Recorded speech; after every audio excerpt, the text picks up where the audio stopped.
morning and welcome to the National Newspaper Publicists Association's Let It Be Known. Well, they are saying the quiet part out loud now. Republican Congresswoman Marjorie Taylor Greene of Georgia said the U.S.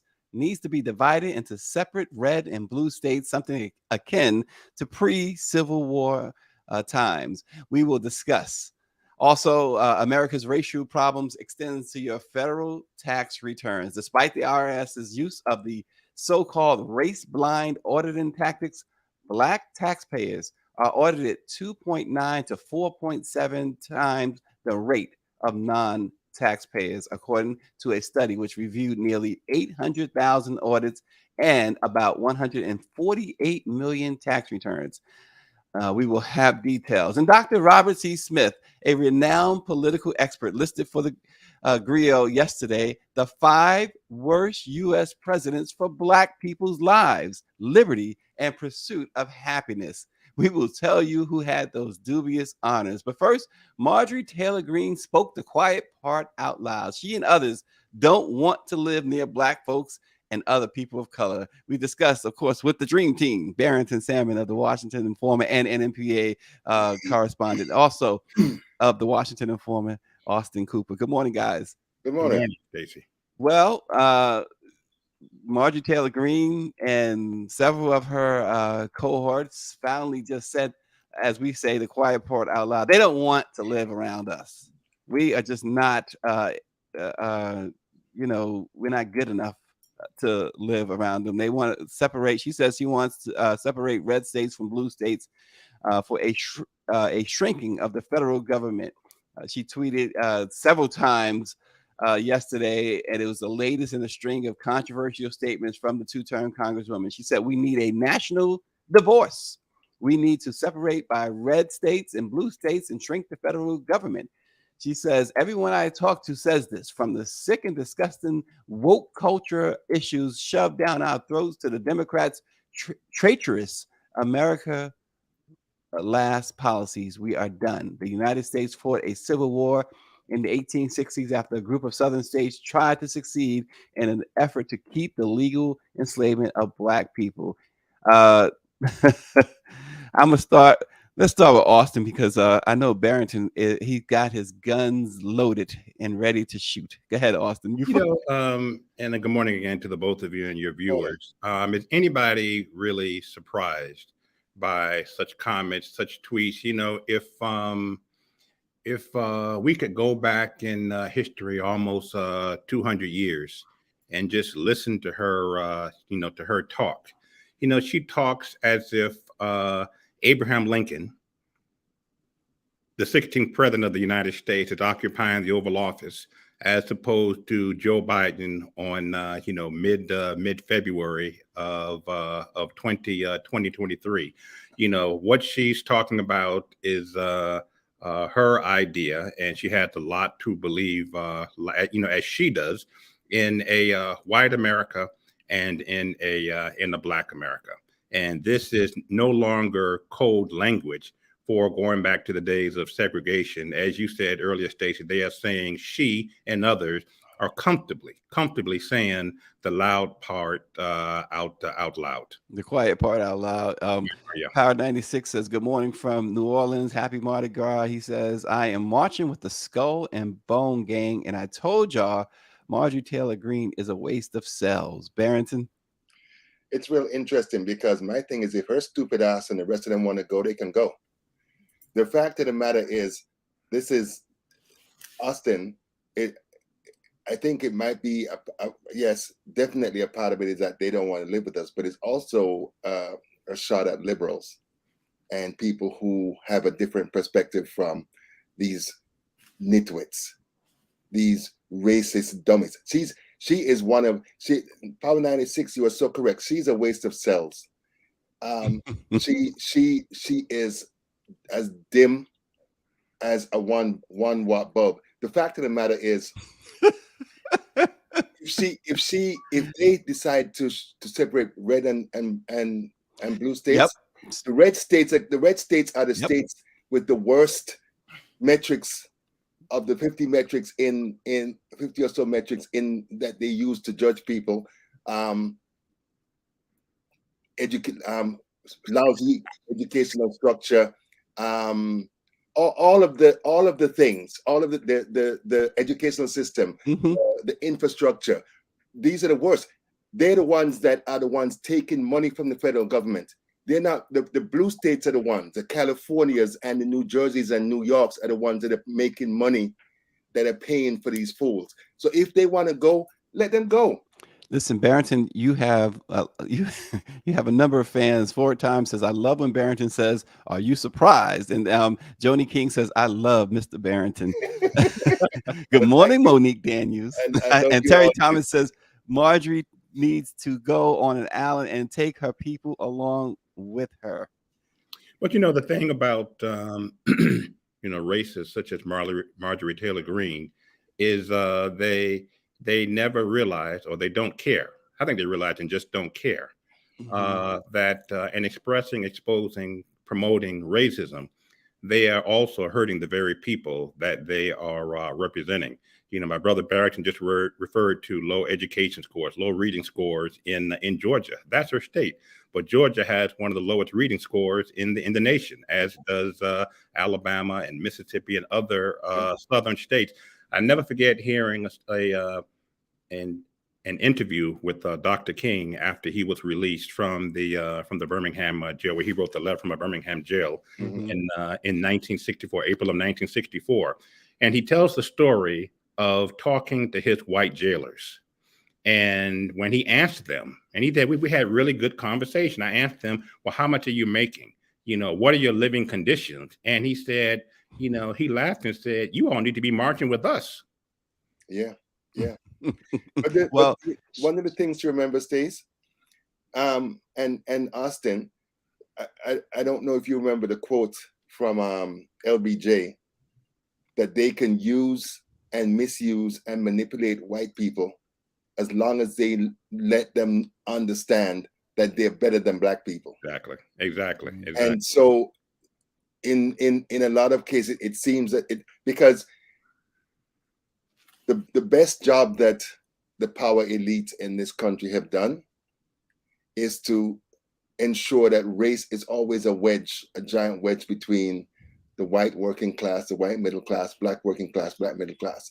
That's the reason why they killed Fred Hampton, mhm. because Fred Hampton had started a coalition of Appalachian whites, Latinos, and black people, Native Americans, and they were like, we can't have that.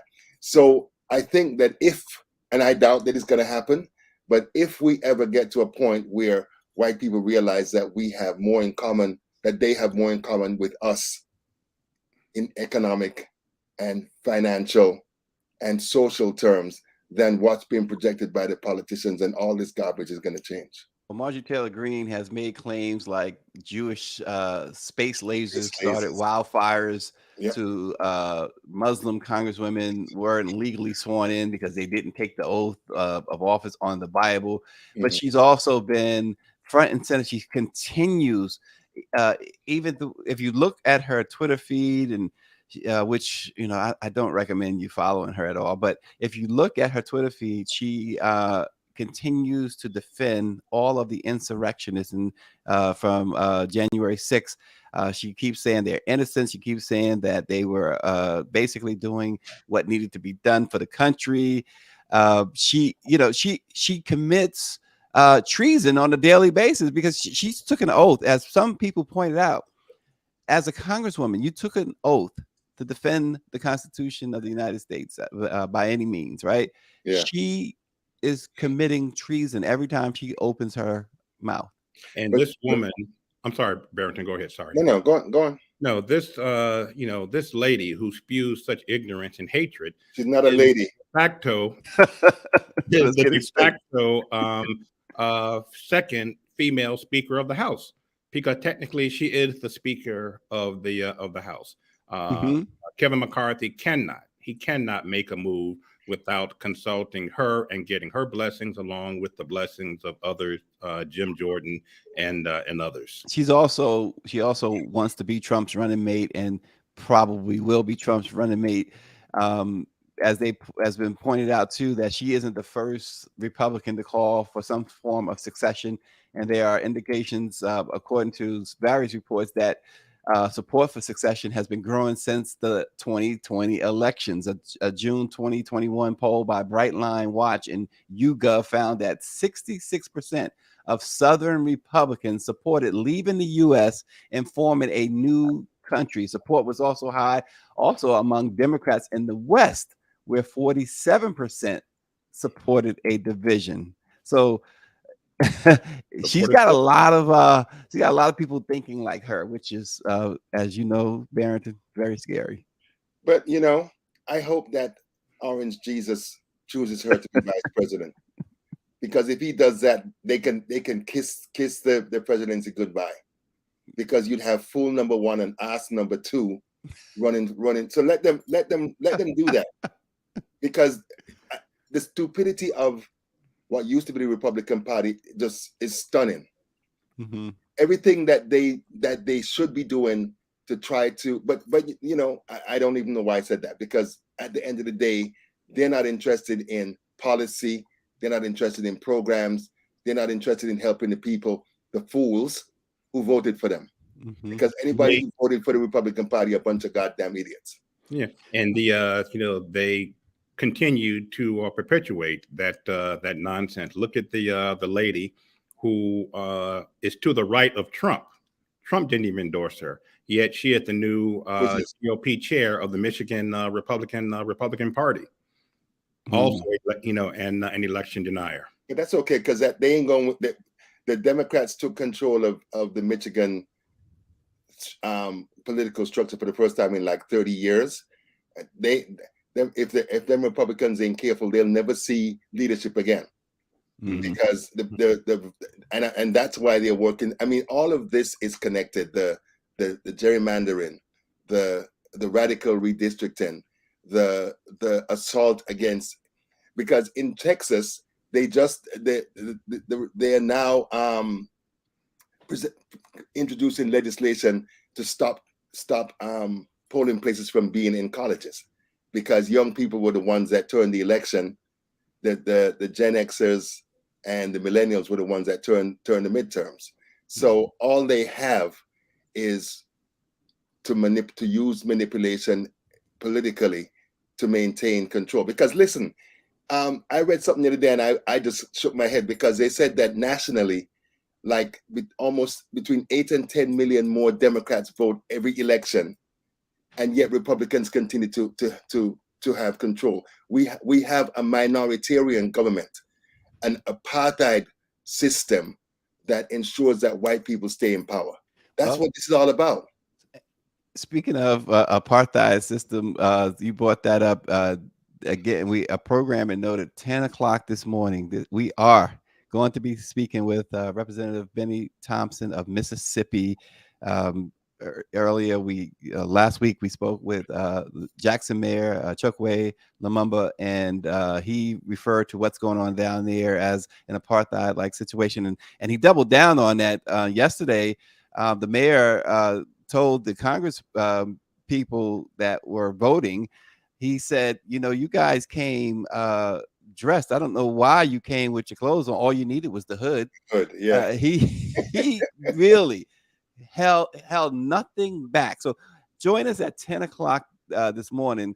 We're going to have a conversation. And remember, Benny Thompson, the Mississippi congressman, is also the chair of the House January 6th commission that has turned over a mountain of evidence in the January 6th insurrection against former President Donald Trump. That guy, you talk about a backbone. I mean, many did not want him to lead that commission. Many didn't want that commission at all. And Benny Thompson said, we're doing this. Nancy Pelosi said, hey, you're the guy to do it. And he proved to be the guy to do it. So we're going to have a conversation with Congressman Benny Thompson, 10 o'clock Eastern time this morning. So stay tuned for that. Not long after we wrap up here today. Also going on this morning, the IRS audits Black taxpayers at least 3 times more than non-Black taxpayers, according to a new paper from Stanford University's Reg Lab. Despite the IRS's use of race-blind auditing tactics, Black taxpayers are audited up to 4.7 times the rate of non-Black taxpayers, and they reviewed 148 million tax returns. And the IRS, the Department of Treasury, was involved in this study. Now they're saying, Austin and Barrington, that it's not intentional. Yeah, whatever. But it is intentional. And when you dig into it, this is one of those not intentional, but intentional. Hey, Stace, Austin, I'm from the government and I'm here to help you. Right? We live in a time, and I've said it before, we're living in a time where all of the institutions that at one time people trusted or were encouraged to trust are showing they're falling apart. They're showing the moral rot. They're showing the deep systematic institutional racism. Most times when people say, oh, we did an XYZ and it was race blind or color blind, I think it's BS. Exactly. I think it's garbage. Yeah, what was, if I may ask, what was the time frame for this review? Yeah, these were 2020 and 21 taxes. Yes, the 21 tax year. Yeah. I will say this: we have 4 members of the Congressional Black Caucus who are serving on the House Committee on Ways and Means. Gwen Moore from Wisconsin, Dwight Evans from Pennsylvania, Danny Davis from Illinois, and Terry Sewell from Alabama.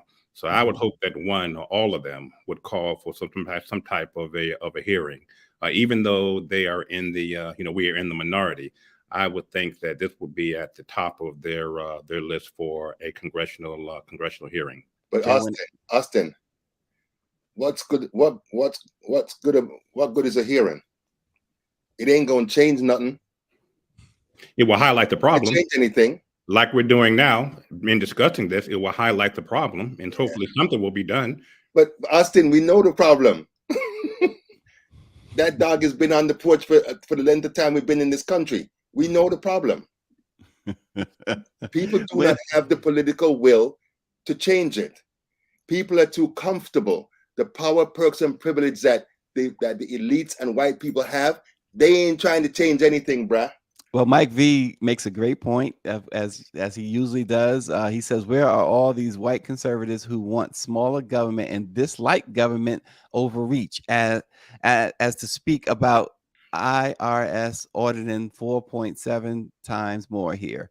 No one's really, we haven't heard any outrage. When asked about its practices, the U.S. Department of Treasury said, quote, equitable enforcement of our tax law is a top priority for the administration. So most recently, the IRS received nearly $80 billion from the Inflation Reduction Act that's supposed to help the agency upgrade its technology and hire agents to go after tax evaders. But this report, this study, it's not just a report, it's a study, and it included Department of Treasury agents. This report showed that it showed that they go after Black taxpayers, and we're talking about folks who don't make much money at all. Folks who make very little money. They go after them more than they do those who defraud the IRS out of millions. This is what they wrote in that report. Well, you remember what Donald Trump said, I believe it was during the 2016 campaign, when he was bragging about not paying taxes. Yep. And he said, that doesn't make me stupid. That makes me smart. Yeah. But remember, we need to couple this with what the House has been doing. The House has produced bills that want to eviscerate the IRS because they don't want them to properly tax the billionaires and the multimillionaires. Corporations, yep. Yeah, and let me give you a quick correction, then you can continue. It wasn't to 2021. This is from 2014, the audit, because it took them several years to do this, and it was from 2014. Just a correction there, just to put it in better context. Okay. Burn it down. There's the favorite phrase, burn it down. Hey, every day that we sit down and have a conversation, a discussion, a debate, there we're presented with evidence every day of the absolute need to burn the system down. How do you feel about this? So the IRS, they don't collect information on taxpayers' race and ethnicity, right? But what That's was you believe used, that? You right, believe right. that? So this is what they said, and Yeah. but here's what they said was used. They said they used first names, last names, and U.S. Census data to predict the likelihood that taxpayers were black. That isn't that something? Correct me. That sounds very racist in itself. It They're is. using people's names like, It okay, is. if his name is Raheem, he must be black. Yeah, but you know, it's interesting because if if I wonder what they would have done if they had more quote unquote regular names. How would they be able to say? They're lying, Stacy. Exactly. Yeah, they said They had other ways of determining they what was certainly. I agree with you 100%. They they're said to lying. cross check those predictions. The team used voter registration records from North Carolina, where citizens had been required to self-report race and ethnicity when they registered. Okay, and I'm sure that they looked at zip codes as well, because Absolutely. zip codes are usually a way that they can determine who's living where. The IRS is not surprised at these numbers any more so than the three of us are. Yeah, Just on this show. they got to throw out the okie doke, make us think that they're on the up and up. They said the audits selected focused on lower dollar claims versus taxpayer returns with higher incomes. The IRS also focused largely on those who claim the earned income tax credit versus the dollar amount that is at stake. Yeah, This is there are, just there are lots of indicators that they can use to determine people's race, and they're lying. They open their mouth, they're lying. that's all they had to do, right? They Never. know they're not telling the truth. It's just Yeah. to open their mouth. But you know, and gentlemen, I'm watching with interest because all this is connected. Mhm. And every time that I see, there was a dude who came on MSNBC last week, some senior official from the Department of Justice, and he was like, "You all have to believe that we're working in the best interest of the American people." I was like, "Bruh, shut up," because everything that I interviewed, I've interviewed Black Lives Matter activists, social justice advocates in Baltimore, in California, in the Midwest. And they've been under FBI surveillance since Mike Brown, since they killed Mike Brown in 2014, bruh. Helicopters, all these listening devices, dark sedans parked at people's homes, at their relatives' homes. The FBI hasn't changed. It's still the dirty instrument that J. Edgar Hoover used to kill out all of the Black Panthers and to destroy the Chicano movement and to destroy any social justice movement that was trying to fight against the racism that this country represents. And that is what Marjorie Taylor Greene and that idiot Kevin McCarthy and all of the rest of them clowns, that's what they want. They want to go back to a time, because I didn't know, I'm still learning. They were I saw a clip the other day that said that if Black people didn't move quickly enough to get off the street, they could lynch them back in the 50s. That's what these dirty SOBs want. They want to be able to completely monitor and control anybody who's not white.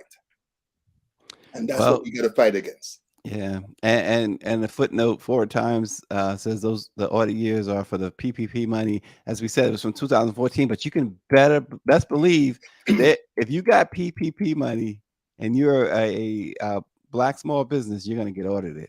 And they're not auditing Tom Brady, who got like $9 million of PPP money to buy a yacht and that type of stuff, right? And there are some Republican members of Congress who have side businesses that received these funds illegally, and no one's looking into that. Yeah, well, Power 96 writes in that the FBI paid a white guy to infiltrate Black Lives Matter. That's what Hoover did back with the civil rights movement. Yeah, they've used the same tools. They've infiltrated. They've been monitoring people's social media. They've been tapping their phones. They've put their agents in different organizations, different groups to try to get them to convince people to commit violence. Dr. King's final march was a violent one.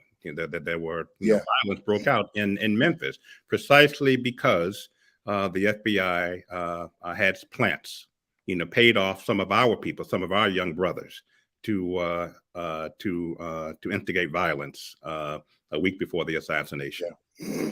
Unreal. Yeah. Well, guys, from permitting black codes to creating a pathway for Klan terrorism, these 5 presidents that we're going to discuss created unjust and dangerous situations for Black Americans, according to Dr. Robert C. Smith, an African American political expert.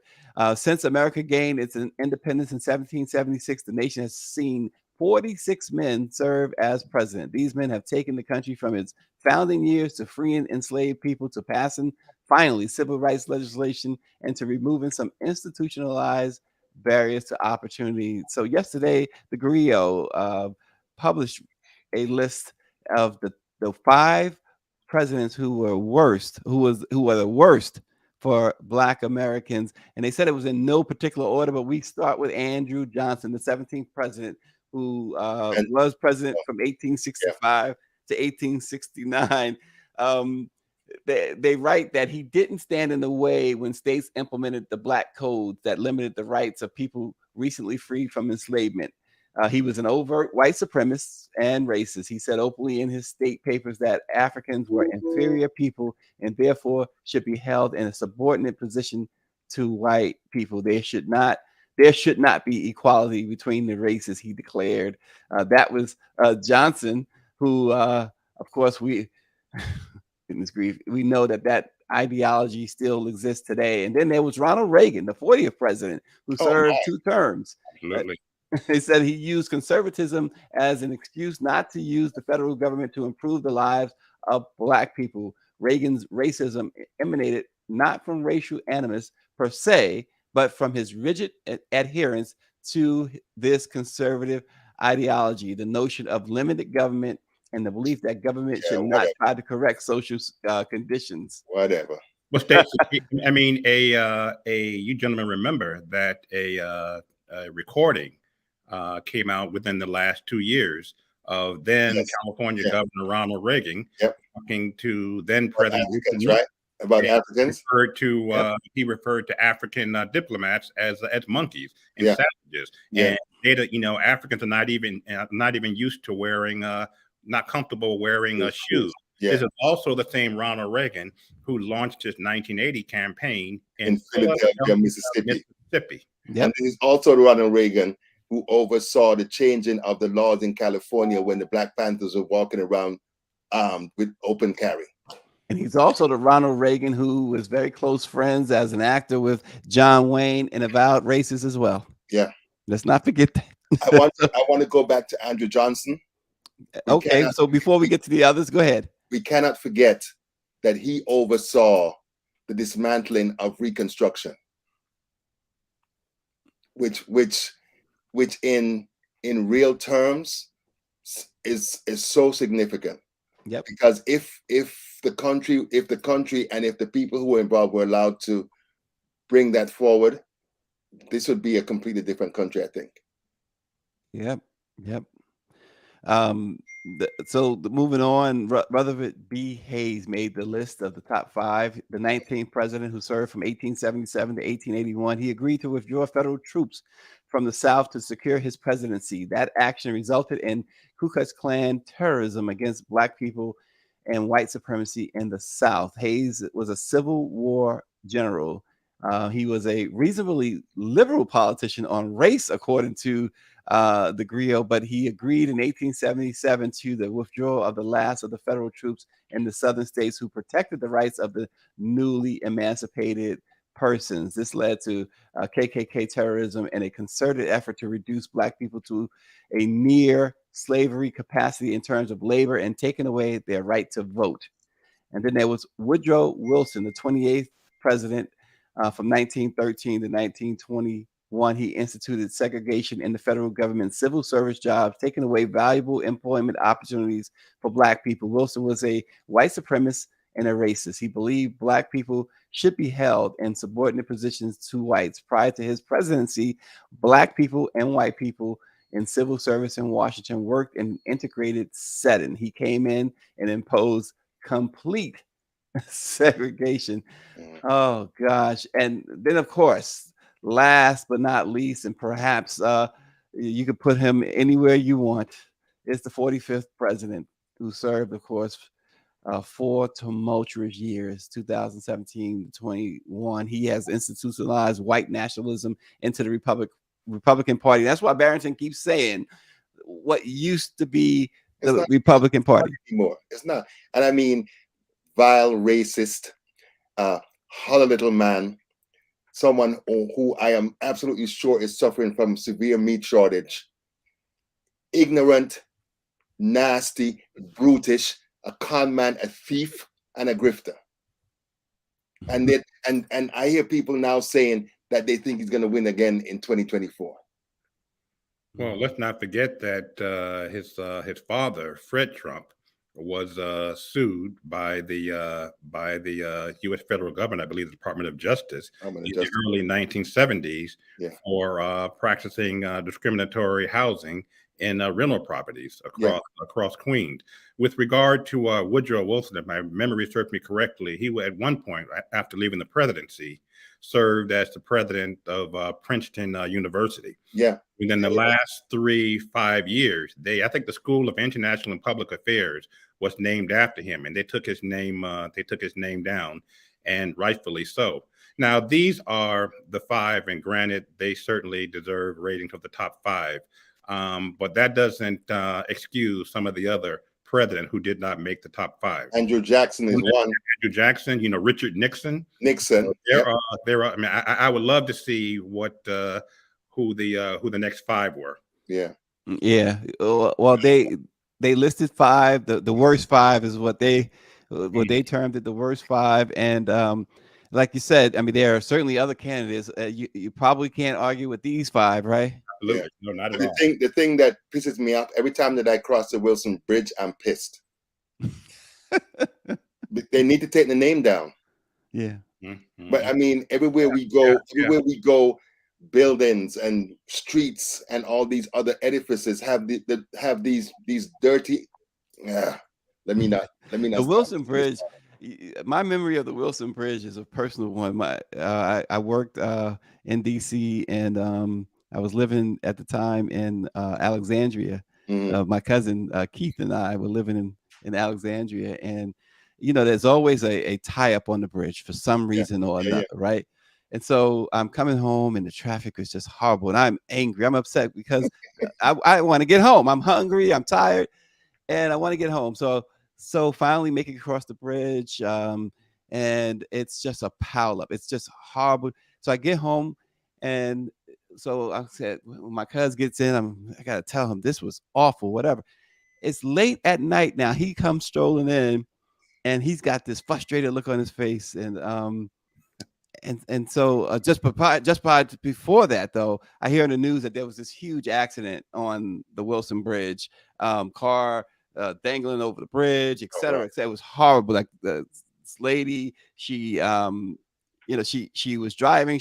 Her Pepsi bottle went under her brake, so she couldn't brake, and so she hit another car and swerved to hit him.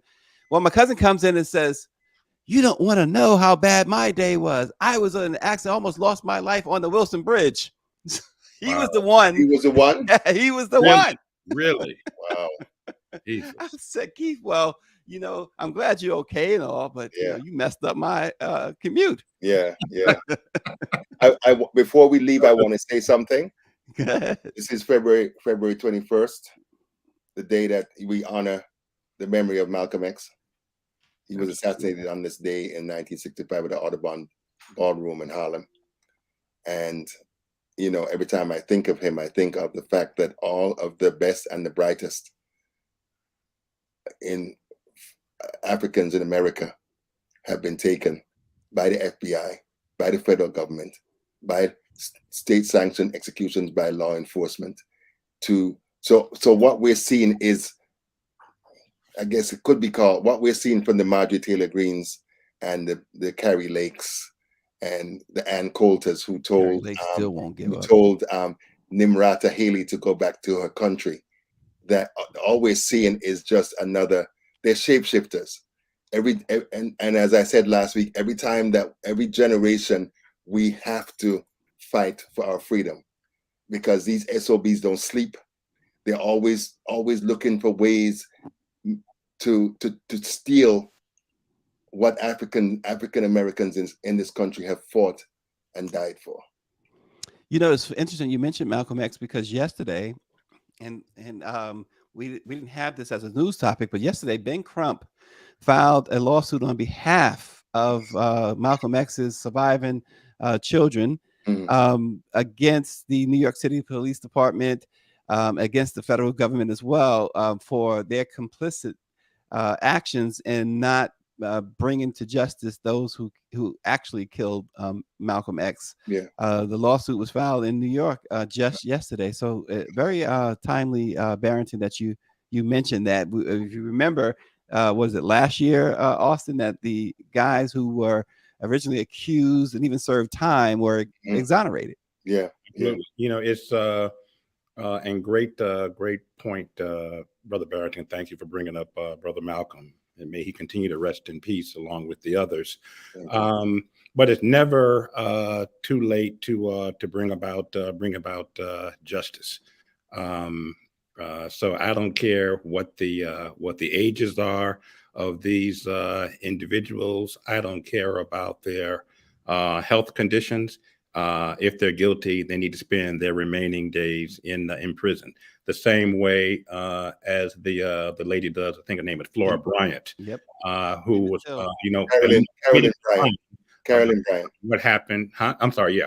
Carolyn Bryant. Yeah, admitted to lying about what happened to with Emmett Till. Yeah. She has lived a comfortable life since that killing, and it's now they know where she is in Mississippi. And I was just disappointed that the Justice Department last year or the year before did not see fit to hold her accountable. Why are you disappointed? What did you expect? She needs to be in jail. Yes, she does. She needs to be under the jail. But we the only ones that get the full brunt of punishment when things happen. So I mean, I wasn't surprised. And the interesting thing to me was that the DA is a black dude. So you keep on thinking that folks that look like you are going to think like you, but those who are bought and held by the system, they're going to do what masses tell them to do. So it's funny too, because yesterday on the program Misha Green was on with us yesterday, and she pointed out, we were talking about the 5 officers who pled not guilty in the killing of Tyree Nichols, and she pointed out that each of them walked into court wearing some form of blue, the color blue. And the thing about it is, I guess what I'm getting at is what Barrington is saying. They sometimes the mind, like the song says, the mind's playing tricks on you, right? Because you are you black all day, but you're black 24/7. I'm sorry. Go ahead. No, I was just gonna say, I don't remember who said it, but they said all your skin folk ain't kinfolk. Yep. So and isn't that interesting though? Folks, some folks who are not black can pass for other nationalities, other races. Or we black. We can't change it. Really. We can't pass. We can't hide or escape 24/7. Yeah. I think about watching like these different spy movies and things like that, right? And you see these white guys, include like James Bond, whomever, they can go wherever, right? Right. And they can blend in. We're not blending in if we go into Israel or China, or we're just not gonna blend in like that. And then if you go to Africa, most places in Africa, but I mean Latin America, Central America, there are significant pockets of Black people in the world. They keep on. One of the things that I realize is the impact of the psychological slavery that we deal with every day. We're bombarded with images that try to make us think that white people are dominant and Blacks are not. White people globally only make up 10% of the population in the world. The world.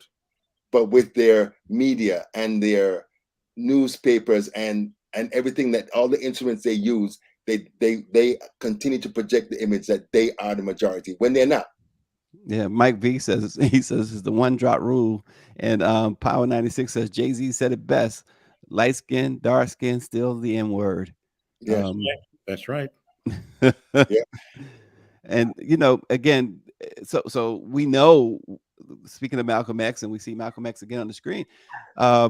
Somehow, there were some Black folks somewhere justifying the murder of Malcolm X. But there are people that still do it, because I still have heard interviews with members of the Nation of Islam who still justify his murder because they say he disrespected Elijah Muhammad, he this, he that, he whatever. So well, what I'm saying, Barrington, is that it was Black folks who pulled the trigger. yeah, absolutely. Yeah, and that and sadly, the system is such now that they don't have to be the ones in. White people don't have to be the ones in front anymore. They can always find some some Black clown, like the dude, I can't think of his name, the dude who infiltrated Chicago Black Panthers, the one that led to Fred Hampton and Mark Clark's murder.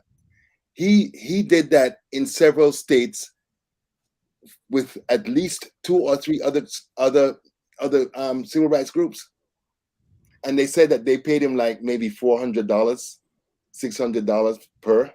Hmm. And that just shows me just how, because if you got me doing that, you better pay me in a way that I ain't gotta work again for the rest of my life. But they're so goddamn cheap and so lacking in self-worth that Master give you $1, you go assassinate Barrington or Stacy or Austin. It's sickening, man. Goodness grief, Austin. The Malcolm X. He mentioned the Nation of Islam. Do you think, and again, well, do you think they think about perhaps a role they may have played in his death? Do you think today that the Minister Louis Farrakhan thinks at all about, as they, as Barrington brings up, today is the day? Do you think that the minister and those involved in the Nation of Islam, do they consider it a day to remember today? I am doubtful, honestly, that they do. I think that those involved in the assassination are just as comfortable with their decision on February 21st, on February 21st, 2023, as they were years ago on the date of Brother Malcolm's assassination.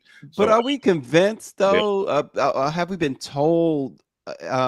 Do we know that the Nation of Islam had a part in that? Farrakhan apologized, bruh.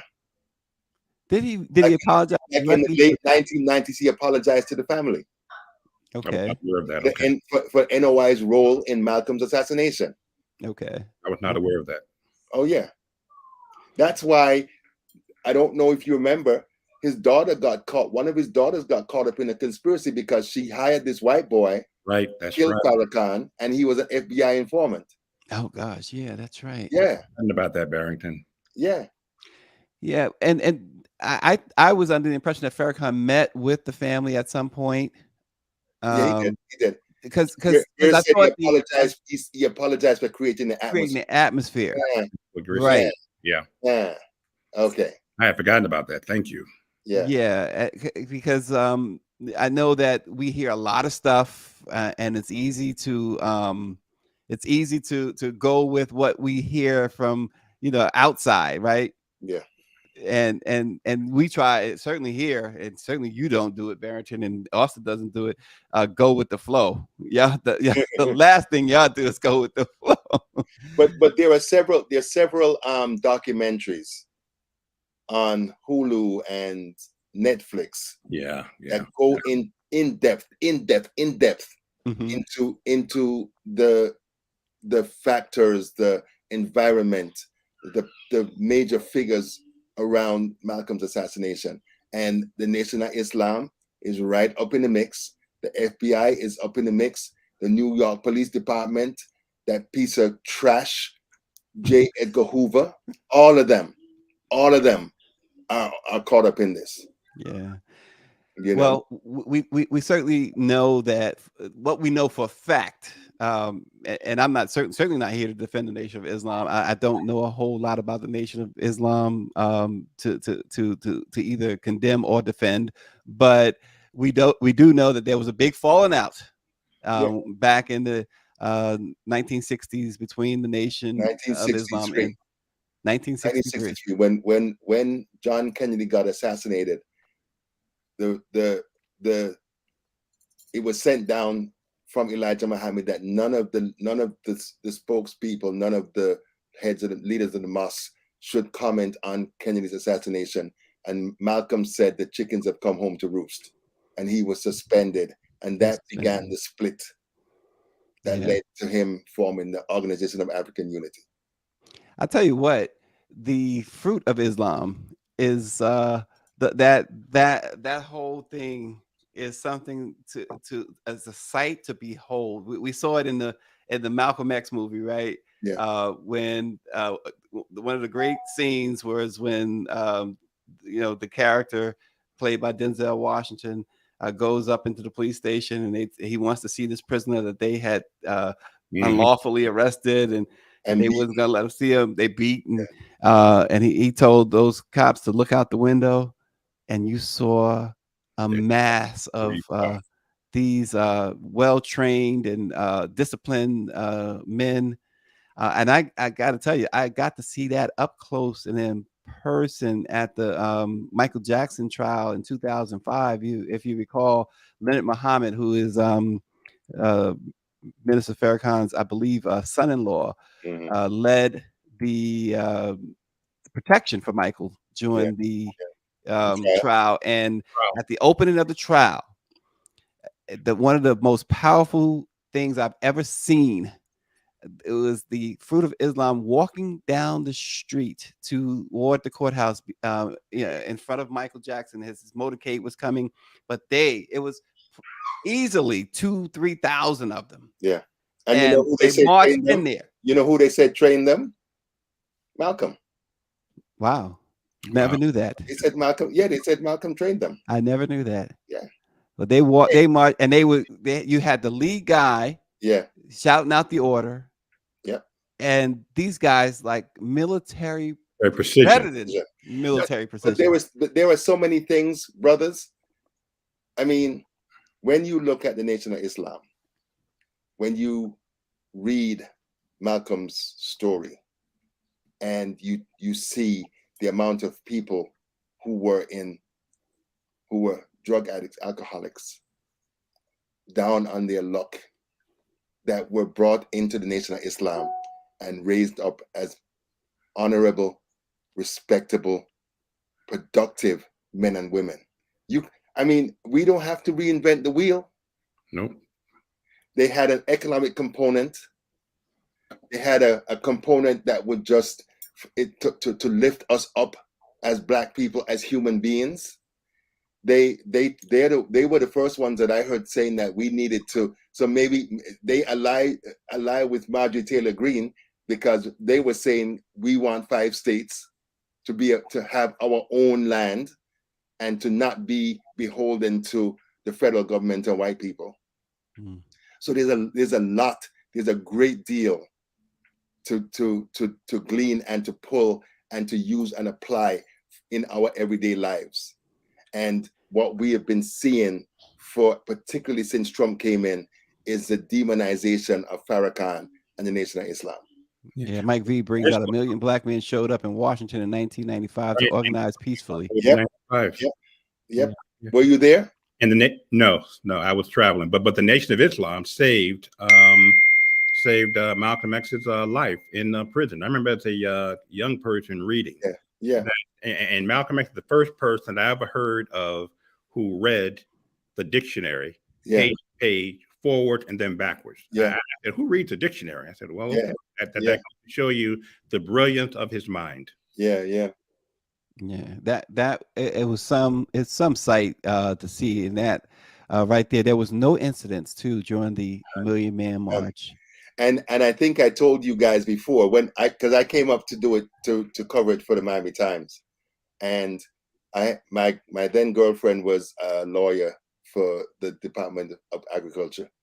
Clinton closed down the city. He closed down the federal government for the day. He told white people, don't come downtown. They had sharpshooters on the roofs around the mall. Wow. Because they were expecting violence. They had one arrest for a misdemeanor. You had 1.2 million Black men and women and children. And to me, in my life, that is the most seminal experience that I've had as a Black person in my life. Well, you know who was the one of the chief organizers? Chavis. Right. Benjamin Mohammed. Yes. Yeah. and my mayor for life, Mayor Marion Barry, he was up in the mix. Yes, he was. He helped make it happen. Oh, don't play. Don't play. Don't play. Marion Barry, I took a plane ride with Marion Barry once, and would you believe it sounds crazy. If you remember, Trump bought Eastern Airlines, and it became Trump Air. Yeah. Well, Marion Barry and I sat together on Trump Air from Washington National Airport to LaGuardia. Really? It was such an experience. What a guy. I'm looking for a security detail. I'm like, there's no security detail with Marion Barry. He was a man of the people, bruh. He was a man of the people. He was a man of the people. Nobody wasn't going to trouble him, even though he did get shot when the Hanafis were doing their stuff in the 90s. But I mean, he enjoyed wading into crowds, talking to people. He had a photographic memory. I went with him because I was a speechwriter for about three and a half years, and we would go to. I remember we went to a senior citizens home. It had just opened, and he talked to hundreds of people, and he knew everybody's name. Wow. And the names of their children, the names of their grandchildren. I was like, whoa. He certainly is. You know, they crazily called Rudy Giuliani America's mayor. Even when they gave, long before the Trump situation, even when they gave him that moniker, I thought it was just horrible. Yeah. People overreacted. 9/11 had happened. He didn't want to leave office. And then people thought, oh, he shouldn't leave office only because he visited the site. I mean, that's really the only thing he did. Yeah. And there's nothing substantive about that, right? Yeah. But Marion Barry is truly, you think about the great mayors, people will say Harold Washington in Chicago. But you think about Marion Barry, what mayor has had the impact on his city like Marion Barry, and still, despite the controversies, despite the legal problems, and she set me up, type. It's despite all of that. I mean, Washington D.C. reveres that man till this day. He helped create Prince George's County. Mm-hmm. Prince George's County we see today is because of Marion Barry. When he came into office, he said he told me, and he told other people that the minority set aside was like 5%. He made it 35%. That's right. And told them, you come to play or go home. And use that. He helped strengthen and bolster the DC middle class, Black middle class. He helped build Prince George's County to what it is today. Yeah, awesome, smart. He was 12 credits short of a PhD in chemistry when he left Fisk University to go to SNCC. He started a summer program in Washington, summer jobs. Legendary. Yes. You talk to most people in DC who've been in DC, and they'll say that they were in the Marion Barry youth summer program. Their children were, their grandchildren were. Yep. If Marion Barry got up today and decided to run for office, he'd win. Yep. Well, Claudette Perry says MMM would not, Million Man March would not have happened without him. Yeah, yeah. It's And true. he was unreal. And I remember Barrington, you and I both were covering his death. Yeah, And yeah, yeah, how important that those stories had to be. We had to make sure. yeah. That those stories were chronicled and documented, because you see, one of the things that and we come back to this all the time. If we do not tell our stories, No it one else will will. not be told. Yeah. Yeah. Right? We had to be very meticulous. Make sure that, as they say, all the I's were dotted and the T's were crossed, and stories, remembering Marion Barry. And you were hard. It's easy to go out and get somebody to say something bad about somebody. You were Mhm. hard pressed to find anybody Who said who anything would negative utter about him? anything Yeah, negative. yeah, And we're talking about adversaries. yeah, yeah, yeah. This Because man changed everything. I heard people who for different reasons hated, despised, didn't like Marion Barry, but they had to Respect him. respect him. They had to acknowledge his political savvy. They had to acknowledge his common touch. In my mind, he and Bill Clinton are the two consummate American politicians, because they loved what they did. They Mhm. enjoyed the policy parts. They enjoyed being around the people and stuff. Hillary Clinton said, "Bill is a politician. I'm Mhm. just trying," because Yep. she ain't like people. She didn't want to be around people. You can't be a good politician if you don't like people, or don't want to be around them. No, And look, Marion Barry and Bill Clinton are the two most effective comeback Yeah, politicians yeah, in American political history. yeah, and they I, both had their troubles in the 90s. yeah, yeah, I yeah, was living in New Jersey when Mayor Barry passed away, and I made it a point to come down to Washington and to go to City Hall and pay my respects to this yeah, giant. yeah, yeah. Dakota Perry says Marion Barry was the only leader who would say, quote, "This meeting is for black people. No whites are allowed." Yeah. Um, he was America's mayor. And yes, Power 96. We need to ask Oprah, does she regret calling Rudy America's mayor? And Mike V points out, what he says, it's interesting. Wasn't Malcolm X removed from the AP African American Studies course recently? And that's the thing, right? This whole critical race theory craziness. You won't learn about Marion Barry if it's left up to these folks that are trying to but keep books and things yeah, like that and history from being told. but you know what this means, Stace and Austin. I think this is a wonderful thing, because I've always been advocating that black people need to be having Saturday school to teach their children what the regular schools ain't teaching. We should not be. Where else in the world do you have a people who allow your oppressors to educate your children?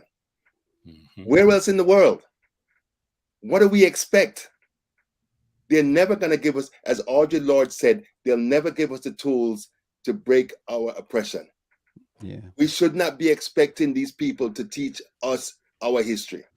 Well, you know who is continuing to make history and probably will lead to more history is Congressman Benny Thompson. All right. Congressman Benny Thompson, the Absolutely. lead, the chair of the January 6th committee, who handed over a mountain of evidence to the Department of Justice regarding the former President Barrington's Orange Jesus. Oh, um, that's not mine. That's Marjorie Taylor Greene's. Marjorie Taylor Greene's potential running mate. Benny Thompson is going to speak with us at 10 a.m. Eastern this morning. Just stay tuned right here on all the channels of the Black Press, the Let It Be Known's YouTube page. Please subscribe there too, because Grio, who is a super producer who should be in Hollywood somewhere, but she chose to be with us Black folks, is going to. She's put together some things that you're going to love on that page, the Let It Be Known YouTube page. We're doing some things that we think you will appreciate and enjoy. And with Barrington, in Austin continue to give their valuable, valuable contributions. You guys will not regret it. So thanks for watching. And 10 o'clock this morning, don't go nowhere. Have some breakfast, do whatever you're going to do, but come back at 10. We got Congressman Benny Thompson is going to join us. Thanks for watching. We'll see you then.